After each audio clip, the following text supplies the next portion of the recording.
come as no surprise to them. Thank you, Senator Birmingham. Senator Ludlam. Thanks, Madam Acting Deputy President. It's always interesting to follow Senator Birmingham on a speech about climate change. We're certainly not looking for your sympathy, Senator Birmingham, although I know that you believe that climate change is a massive issue that we need to face up to.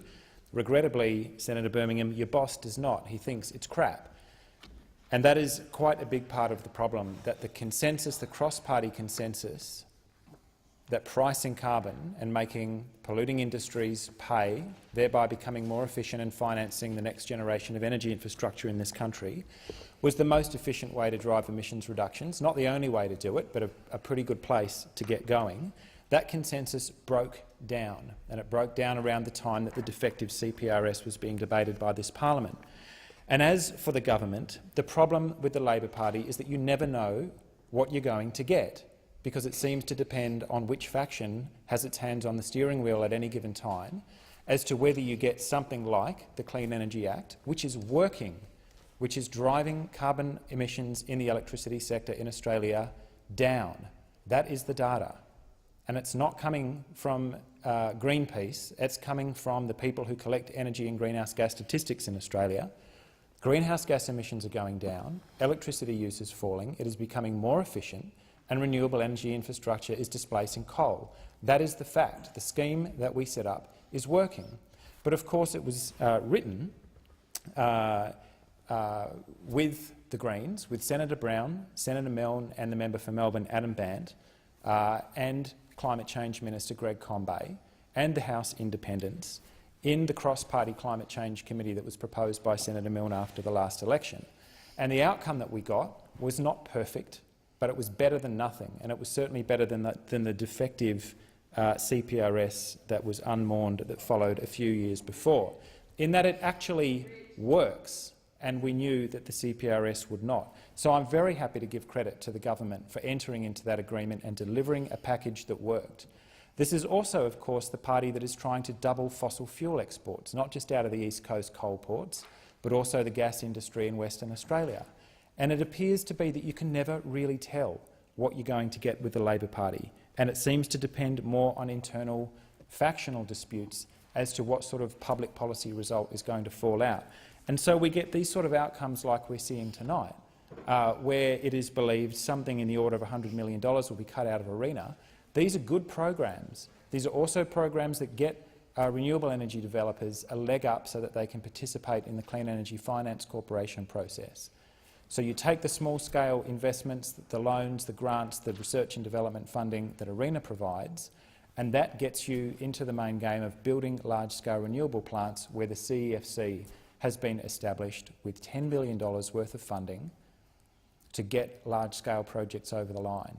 And it's working. And if it is given time and not have a wrecking ball put through it by a proposed alternate government led by an individual who doesn't even believe climate change is real, if it is allowed to continue to work, we will continue in Australia the transition to the clean energy future. That, as Senator Milne said, on the basis of our visit to Spain last year, we realised it wasn't the future that we were talking about, it was the present. It's been built. And there is a plant 6 times larger than the one that we visited in December under construction in Nevada at the moment, at much less a cost per megawatt hour. Now, these are plants we should be building in Australia. And what we say to the Clean Energy Finance Corporation, what we say to the government is look west. Look to the goldfields of Western Australia. Look to the inland Pilbara. Look to the Midwest, to the east of Geraldton, where you've got a whole community calling out for this, and a town, a regional city, that has developed its future plan for development based on zero emissions electricity. Again, an initiative not led by the Greens, supported certainly wholeheartedly by the Greens, but this is breaking out all over the place in areas like Geraldton and Kalgoorlie in Western Australia, where the Mayor, Ron Urovich, one of the first things that I did when I went to work as a staffer in a State Greens office in Western Australia for 2001, was write a letter in support of the Solar Cities bid by the city of Kalgoorlie-Boulder. That was Mayor Ron Urovich at the time. There are towns and regional centres in Australia, right across the country, crying out for this kind of investment and this kind of technology, not just for the sort of reasons that we might expect, but in terms of the mining industry as a hedge against rising gas prices.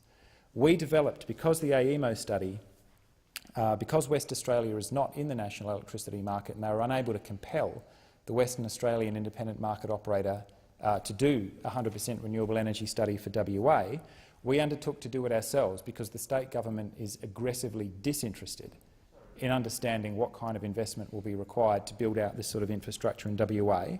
So we had consultants come in and assist us in developing scenarios for 100% renewable energy for WA, and we call this Energy 2029. Now, I think it's tremendously important to have AEMO, as Senator Milner's outlined, a pretty conservative entity who wouldn't be necessarily prone to flights of fancy in their models around 100% renewable energy, nonetheless came to the conclusion that it was doable, that it is doable for Australia to run on renewable energy in its entirety.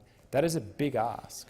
So for the southwest of Western Australia, which is an island grid, it's not connected across the Nullarbor to the NEM, in collaboration with the body Sustainable Energy Now, who are engineers and people who've worked in electricity, in the electricity industry, takes us through the fast-moving world of renewable energy, the runaway uptake of rooftop PV, the astonishing solar fields of Andalusia and Nevada, and innovations in wind, wave, geothermal and bioenergy.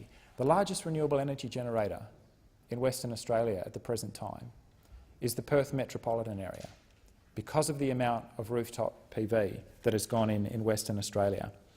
These things are happening. The policies that we have put in place are not perfect. They need to stay stable. They need not to be pulled apart by people who've managed to convince themselves that there's nothing here to worry about. But they are actually working, and we are now driving the transition that we have been seeking to do. Our report, like the AEMO report, the Energy 2029 study, found that the move to 100% renewable energy is possible, and if you take fuel costs into account, out to 2029, it's not that much more expensive than business as usual, because once you've put the capital plant in, you have eliminated your fuel costs. It is a completely different way to think about electricity generation. A crucial thing that our report found, which goes against, I think, some of the hysteria that is levelled at people promoting the next generation of installation of this sort of technology, is that, in fact, a renewable future provides at least 3 times more jobs than are employed currently in coal, oil and gas in WA. There are 2 or 3 gas power stations in WA that have no staff at all. This is not necessarily a huge employer, and that is something that we need to keep in mind. And again, these are based on very conservative government figures from BRE, that more than 22,000 net new jobs would be created just in WA through that transition out to the year 2029.